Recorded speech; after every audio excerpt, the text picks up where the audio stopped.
Welcome back to another episode of the Lehigh Valley Prospects Field Hockey Podcast presented by Smith Sports Media. I'm your host, LJ Smith, and on this Coach's Corner episode, I have the pleasure of being joined by Marci Scheuing, the head coach at Kutztown University. Marci, thank you for inviting me to campus today and taking time out of your day to do a podcast. Thank you so much for doing this and for representing the sport of field hockey. We really appreciate it. Yeah, absolutely. It's a pleasure to be here and get to learn about your playing experience, your college days, and also going throughout your coaching tenure, leading you to be the 2023 National Champions of Field Hockey and the runner-up last season as well. Just an amazing past couple of seasons for you. Yes. Yeah, it really has been. It's all the credit to my coaching staff, my assistant coaches, and also obviously the players. Without them and their buy-in and belief of what we're trying to do here, we wouldn't be where we are. Absolutely. It's just been a remarkable run. I can't imagine the experience, the high that you're feeling from the past two seasons. What was the most fun thing about the last two seasons? The thing I love most about all of it is watching the kids grow and learn and then go off into the real world and use the things they've learned through what we've taught them or just the life lessons and things and taking them into the real world. But winning the national championship, I can't put words to what that felt like. It's surreal is the word that always comes to mind. And then to get back there, that group worked so hard last year. It is not easy to get there. It's not easy to win it. And then it's very difficult to get back there and to win it again. The fact that we got back there was amazing. I wish for those seniors and for that team that we had won it, but it went to overtime. It was an amazing game and we just fell a little bit short. But I think the good news for this season is it's a little bit of motivation for us to try to work a little bit harder and maybe win going into this year. It gives us a little bit of edge to take into this new season. So let's go to the beginning for you. When was the first time you were introduced to field hockey? So it was different back then when I was young. There was no club system yet. It hadn't been created really at all. So in 8th grade, my gym teacher said, all my friends were playing tennis and I was going to play tennis in high school at St. Pius in Pottstown. And she said, no, like you're super athletic. I really think you should try field hockey. And I'm like, what is that? And then as soon as I went to a camp over the summer and before I started my freshman year at high school, I just completely fell in love with it. It's a very unique sport. The skills are very difficult, hand-eye coordination. I'm short, so I'm low to the ground. So that was helpful. But it was just, I became obsessed with learning the skills and trying to just what is this sport? It was so fresh. It was so new. I had played basketball and softball my whole life, but it was just so neat to pick up a new sport with new tactics and new ideas. And, there's just so much technical about the game. And I just became obsessed with it.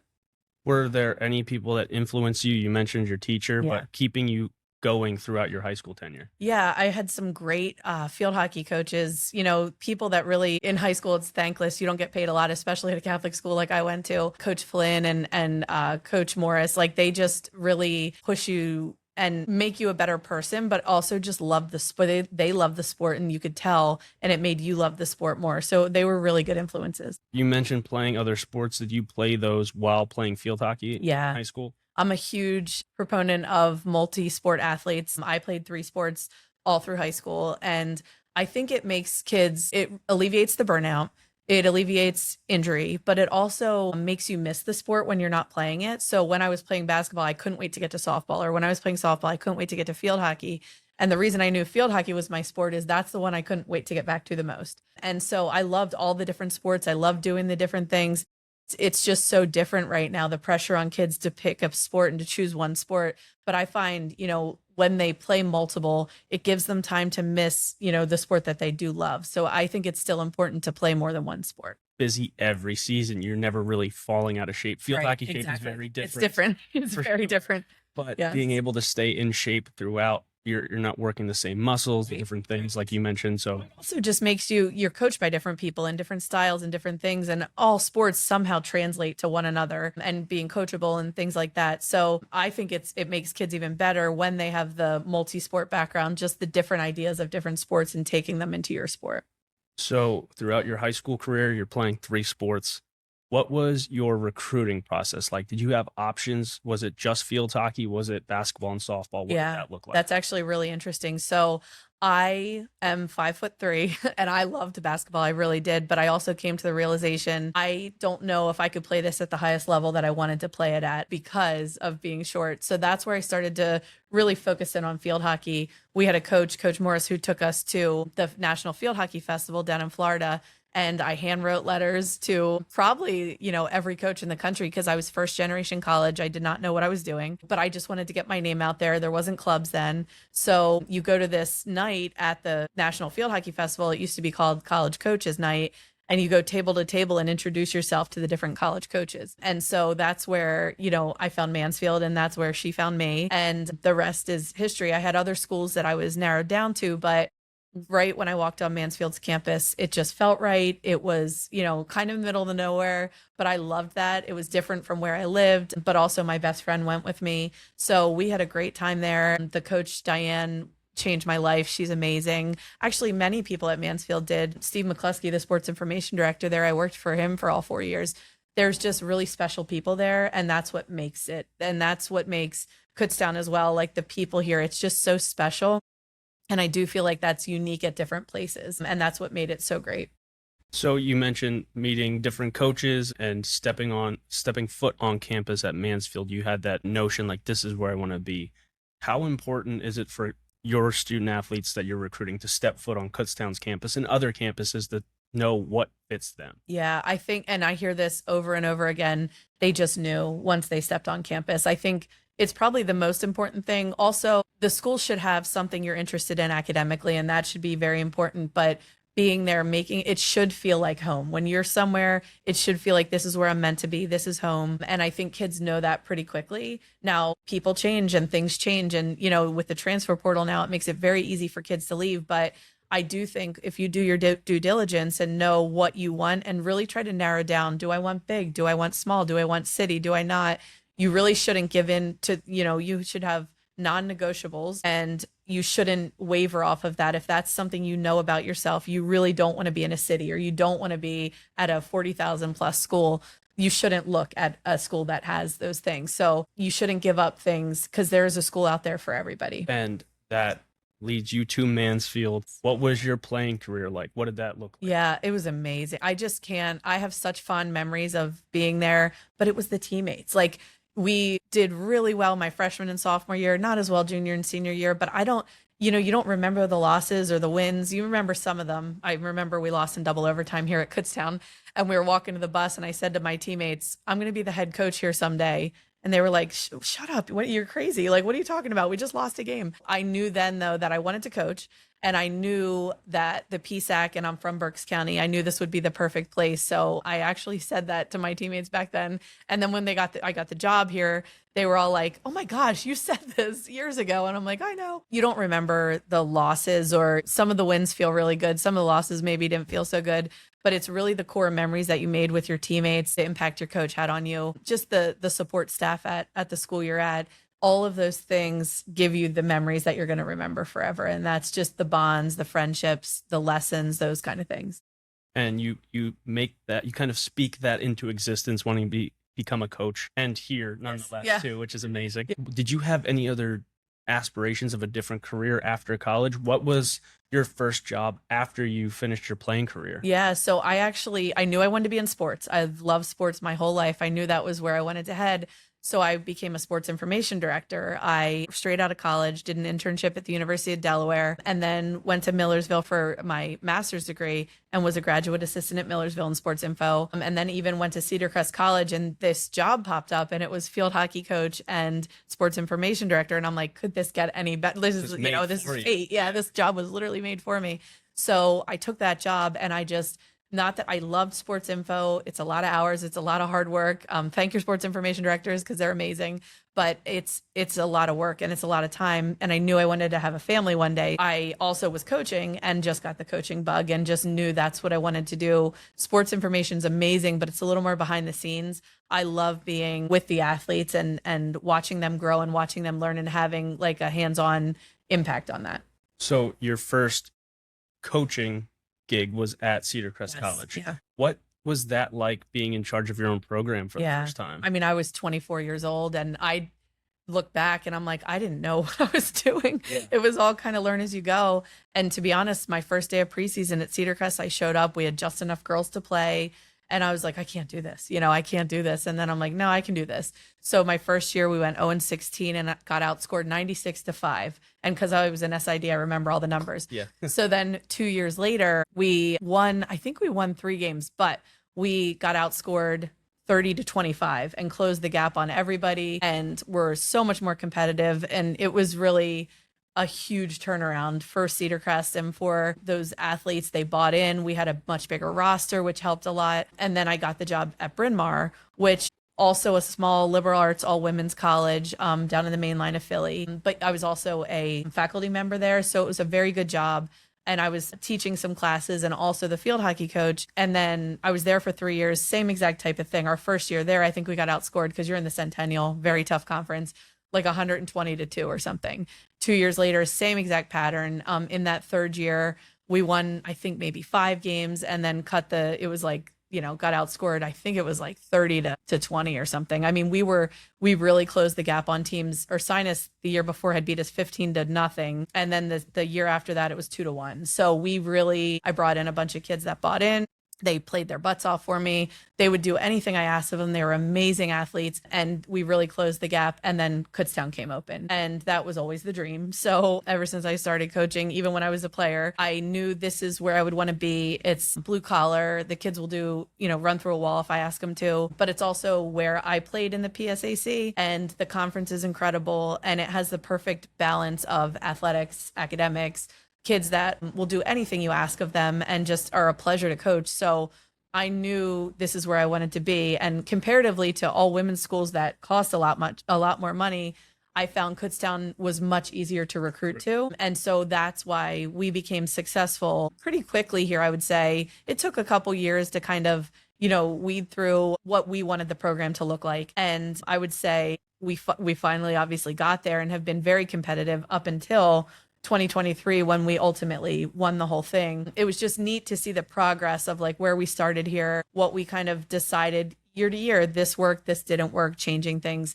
And then we finally got to the point where, it all clicked and worked right at the same time. Winning a national championship is definitely X's and O's and doing all these things, but it's also a little bit of luck. It really is. It has to fall your way. So, and it did at the right time, fortunately for us. And thinking back to your time at Cedar Crest and Bryn Mawr, what lessons did you learn from there that helped propel you and make you prepared to take on your dream role? Yeah, that's a great question. I do not run up the score on anyone. So in field hockey, there's, in different sports, you have different things. I know how that felt to be at those schools and lose by a lot. And it's demoralizing for the athletes. So even here, when we could beat teams maybe pretty well, we don't. We do all the things, a disciplined team can win or lose a game how they want if you do it the right way. And so that's one thing, you never want to embarrass anyone because we're trying to grow the sport, not make it harder on people. So that's one lesson. But also, I learned a lot of things that work at this institution that you're at. Like when I was at Cedar Crest, nursing majors, I could go get nursing majors. When I was at Bryn Mawr, it's an amazing academic school. You can get the best of the best high quality academic students to go there because it's such an incredible school. So you really bought in there to the academics and the school of the Seven Sisters and the history of it. It's a beautiful campus. It looks like Harry Potter world. And then here it's, there's athletes on my team. I have a roster full of athletes that could play at the Division I level. They just chose to play Division II because it is the perfect balance of high athletics and good academics. And I think that really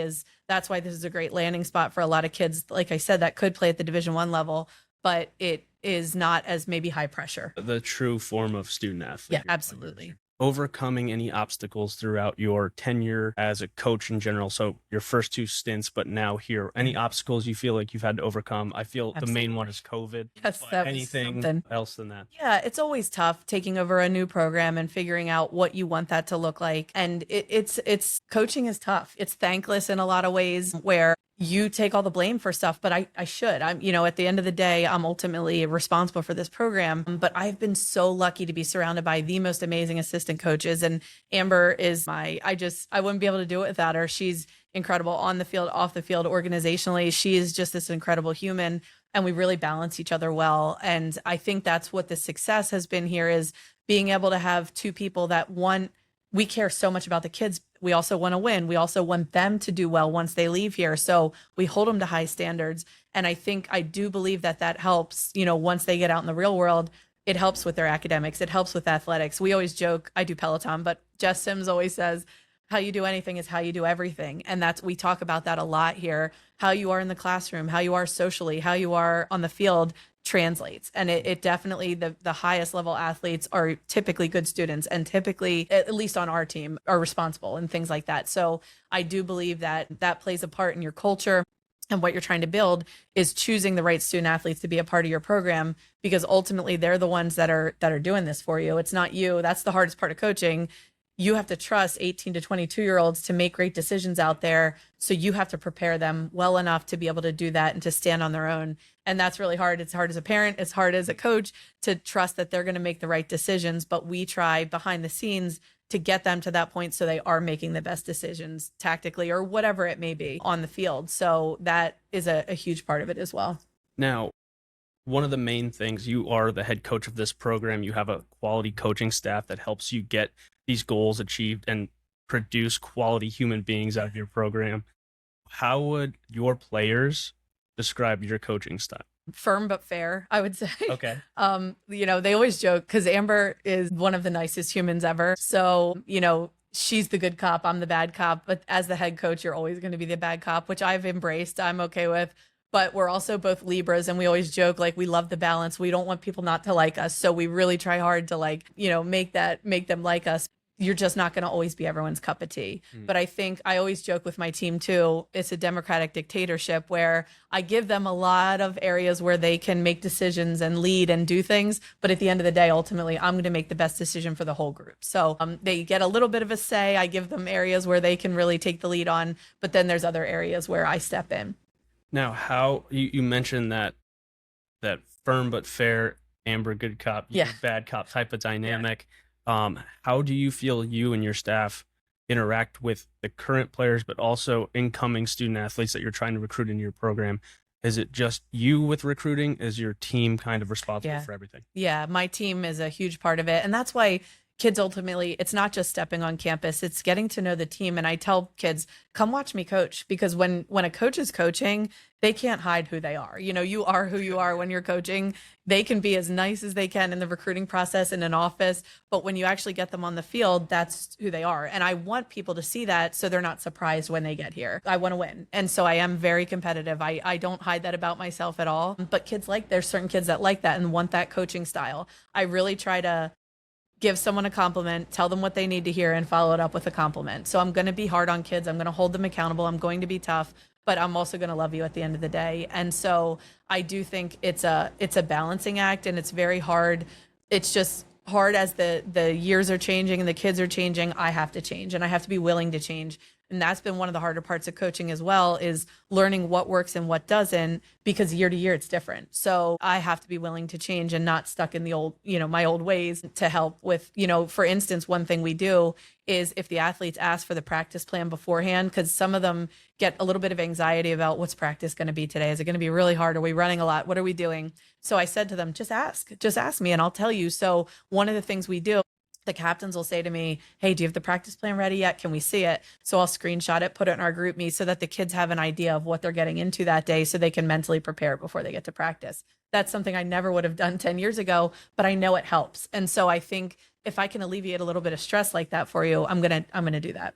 Your willingness to evolve your coaching, your dynamic with your team, how important is it for you to kind of understand how to coach each of your players? Because that's one thing I feel like that's kind of been a transition to this generation of athletes. Yeah. It's like each athlete is their own individual so different, person. So how have you been able to adapt your coaching style? Have you been able to adapt it? Does it affect the type of kids you bring in? What that whole That's a great question. Great question. And we could probably have a 2-hour podcast just on that. You can't coach everyone the same. And sometimes kids on the team struggle with that. Well, why do you treat her different?